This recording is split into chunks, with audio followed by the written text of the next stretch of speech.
Good evening. This is CTV News. I'm Byron Scott. Senseless, mind-boggling, and frustrating. That's how county officials describe the shooting death of a Duval High School student. The victim is 16-year-old Jada Medrano Moore of Greenbelt. The incident happened yesterday afternoon as Medrano Moore was walking on Palomar Drive at around 3:45 shortly after school let out. Police say there was a dispute between two groups nearby. At some point, a gun was fired, the teen was struck, and she later died. Duval and another nearby school put on lockdown. It's not known if Medrano Moore was the intended target or part of the dispute. County officials had this to say. It is, of course, with great sorrow that we address this press conference with our community as we grapple with the devastating loss of a bright and vibrant PGCPS student. Her potential, quite frankly, boundless. Her dreams and aspirations and talent, promising. She was a dedicated student, a beloved daughter, cherished friend, and a source of inspiration for many. We are determined to find a suspect who callously, in broad daylight, killed one of our teenagers in our community. And the Duval High School community is mourning today following the tragic death of that student. This was the scene at Duval High School in Lanham this morning. The school was back open less than 24 hours after Medrano Moore was fatally shot walking home from school. Grief counselors and mental health professionals were at the school today to provide support to staffers and students. Right now, I'm going home. I'm going to school. Anything can happen. It's just really scary. I used to walk home, so and I'm like, wow, like this girl like literally was walking home and then like somebody shot her. Like, it's crazy. The shooting remains under investigation. Well, Prince George's County Council member Walla Blagay introduced a resolution condemning acts of violence in the Tigray region of Ethiopia. Blagay was joined by fellow council members and Legacy Tigray Advocacy Group at the County Administration Building for a news conference prior to the council vote. Organizers say the situation in Tigray is dire, and they are asking the international community and the United Nations to support humanitarian efforts to investigate war crimes and human rights violations in that country. It has been 5 months since U.S. aid and WFP suspended aid to Tigray, resulting in the tragic deaths of 1,400 people due to hunger-related causes just in 4 months after the suspension. Over 3 million people in Tigray reside in IDP centers without any assistance. Over 70,000 are found again caught themselves in a second conflict in Sudan refugee camps. I am proud to put forth the resolution today. And with the support of my colleagues, we will show solidarity to you and your community and your family to ensure peace. And we will be a voice to push for peace. This is the little that we can do, but it shows that we are here with you, and we will continue to monitor and make sure that you are able to know that your family's got to have the support you need. A council vote is expected this afternoon. And a pedestrian is killed in a hit-and-run crash in Akakeek. It happened at around 11 o'clock last night on the 14,700 block of Livingston Road. Police say the victim, 24-year-old Adam Douglas of Clinton, was struck by a vehicle traveling northbound on Livingston Road. Anyone with information on the incident is asked to contact police. And you're watching CTV News. I'm Byron Scott. Coming up, it's a senior prom for seniors in Bowie. We have that story right after the break. Stay with us.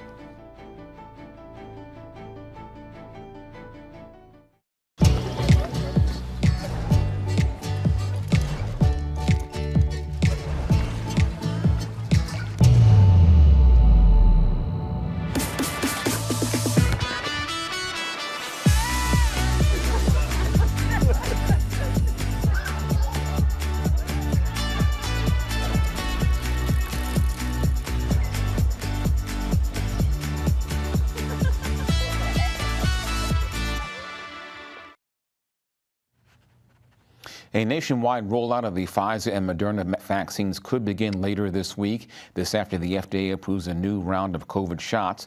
The boosters will arrive alongside the seasonal flu vaccine and shots to protect infants and older adults from RSV, a potentially lethal respiratory virus. The CDC is expected to follow up today with an advisory about who should get the new shots. Once that decision is made, millions of doses will be shipped to pharmacies, clinics, and health systems nationwide within days. Well, a looming deadline to fund the government. Some federal lawmakers say it's the biggest issue facing Congress right now. The issue is to be expected to be discussed in a closed-door party meeting tomorrow, the first time House Republicans will huddle in person since their 6-week August recess. In the Senate, Democrats and Republicans are united in making sure that that doesn't happen. Unfortunately, in the House, it's a different story. You've got Speaker McCarthy with a pretty right-wing extremist group in his caucus who are actually calling for a government shutdown if they don't get their way. Some of them are saying they'll shut down the government if they don't start impeachment proceedings against President Biden. Crazy stuff like that. So in the interest of the country, we're hoping that the bipartisan approach in the Senate will prevail. And House Speaker Kevin McCarthy has ordered an impeachment inquiry into President Biden over his business dealings. The news comes as some far-right Republicans threatened to remove McCarthy from his leadership position if he did not open an inquiry. Well, the deadline to apply for the state student loan debt relief program is rapidly approaching. The application deadline to be eligible for tax credits is September 15th. The credits help residents pay off their student loans faster. To be eligible, you must claim residency and file state income taxes for 2023. You must also have incurred at least $20,000 in undergrad or graduate student loan debt and have at least $5,000 in outstanding debt. To apply, go to onestop.md.gov. Well, Governor Wes Moore and other state officials joined business owners this morning at Bowie State University for the inaugural Elevate and Engage networking event. It was hosted by the Maryland Minority Business Enterprise Program. Attendees learned about the ins and outs of doing business with the state, but some officials say the MBE program has had its challenges. It's unfortunate that a program here in Maryland that we started 45 years ago to help minority businesses and women-owned businesses and veteran-owned businesses, that we're not even close to reaching those goals that we set for ourselves. We have a unique opportunity to build collectively where everyone can cheer for the result, where everyone can be part of the winning team, where we don't have to mix and match. We don't have to figure out who do we need and who don't we need, because my answer is simple. I want everybody. I want them all. And if we do that, Maryland's not just going to win. We're about to run up the score on these folks. Another forum will be held on September 26th at Coppin State University. For more information, visit mybusinesscounts.org. A cybersecurity issue prompts computer shutdowns at MGM resorts across the country, including National Harbor. The issue, which began Sunday, has led to the shutdown of some casino and hotel computer systems. MGM says efforts to protect data include shutting down certain systems, including its main website. The FBI is aware of the incident and has characterized the event as still ongoing. Well, many of us remember getting all dressed up and going to our high school prom. Well, today, some seniors across the region had a chance to go to their prom again. The Mag Connect Foundation, Inc. hosted a senior prom for those over the age of 55. Attendees from Prince George's and the district put on their best evening gowns and suits and made their way to the party HQ in Bowie. Organizers say the goal is to raise money that will go towards its Making Ends Meet program, which provides financial support to county seniors in need. Tomorrow was not promised to us, but I want them to know that just because you have a couple of gray hairs, and I don't have my gray hair because I dyed it, but we want our seniors to know that you don't have to sit home and be in isolation. So many seniors, especially through the pandemic, were suffering. They needed money for their electric, for their gas, they needed food, they needed a lot of things that they were not able to get. So we came up with a program called Meeting the Needs of Our Seniors. And so the prom is the first real big fundraiser. And Mag Connect Foundation, Inc. also hosts a senior fun day once a month at Party HQ. And when the news continues, Simon Buggs stops by with your Tuesday sports page. Stay tuned. Hey there, sports fans, and coming up in a bit, a recap of the Flowers versus Oxon High School football game that was played yesterday, and also the head coach of the UMD women's soccer team, Megan Nemter, speaks on what she's liked from the team so far this season. Stay right there.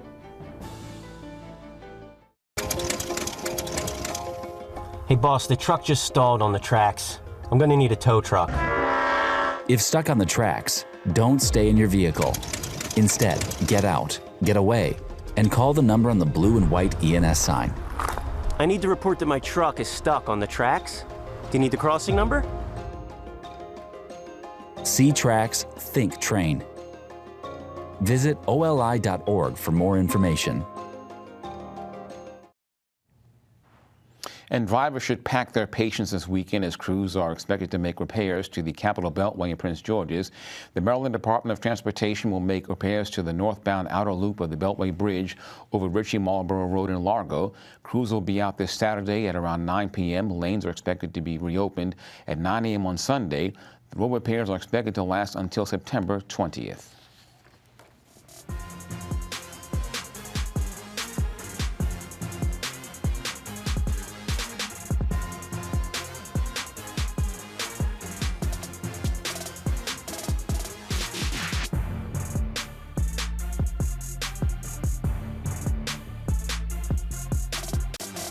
Hey there, sports fans. It's time for your Monday Sports Page.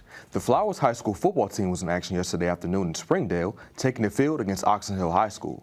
The Jaguars played very well in the game, having multiple highlights on their way to the victory.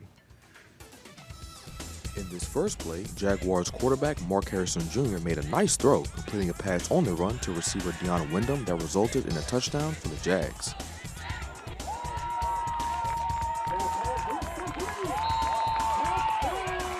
Another great play came from Jaguars running back Amante Cox as he juked the Clippers defender and completed a nice run for the Jags offense. And in this play, receiver Jaden Queen made a nice grab on a slant pass and was able to break a tackle before being brought down. In the end, the game was completely one-sided as Flowers came away with a 48-7 win over Oxon Hill. The Jaguars will be in action again on Friday as they will go up against Laurel High School. Moving on to the world of soccer, the UMD women's soccer team has started the season off very well with 3 wins, 1 loss, and 4 ties over their first 8 games. The Lady Turtles are currently in the midst of a winning streak as they have come out victorious in their last 3 games, with their most recent victory being this past Sunday against Binghamton University. I caught up with head coach Megan Nemser recently, and she said that leadership has played a big role in the team's success so far. The Lady Turtles will try to extend their winning streak to 4 as they will take the field against Penn State on Friday. Let's go back just a bit to that football game. I'm looking at the score here, 48-7. How did that happen? I wasn't playing the game. How did that happen? Well, Byron, I remember speaking to the head coach of the Flowers football team recently, and he said that this team has extra motivation to not only get back to the state championship game, but also win it this time around. So I feel like with that being said, every time this Jaguar football squad steps on the field, they were looking to make a statement, and they certainly did that yesterday. 48 points. 48 points. Thank you, Simon. All right, let's take a look now at our weather forecast tonight. Showers likely with lows around 69 degrees. Wednesday, possible showers and thunderstorms, high temperatures near 80, and Thursday and Friday, sunny conditions with highs in the upper 70s.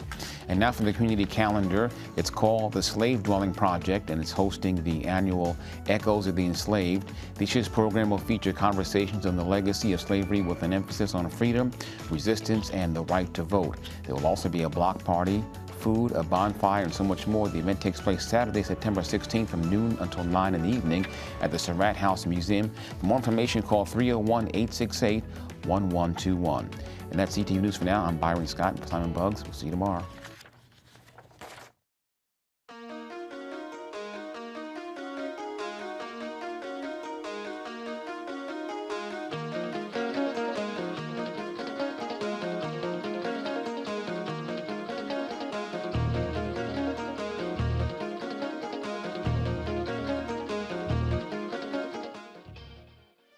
For over a century, local broadcasting has evolved with the needs of the community. We move past the stigmas of opinion journalism and bring the most relevant news on air, online, and on the go. You have trusted us with your news, sports, weather, and entertainment. Trust us to keep moving with you.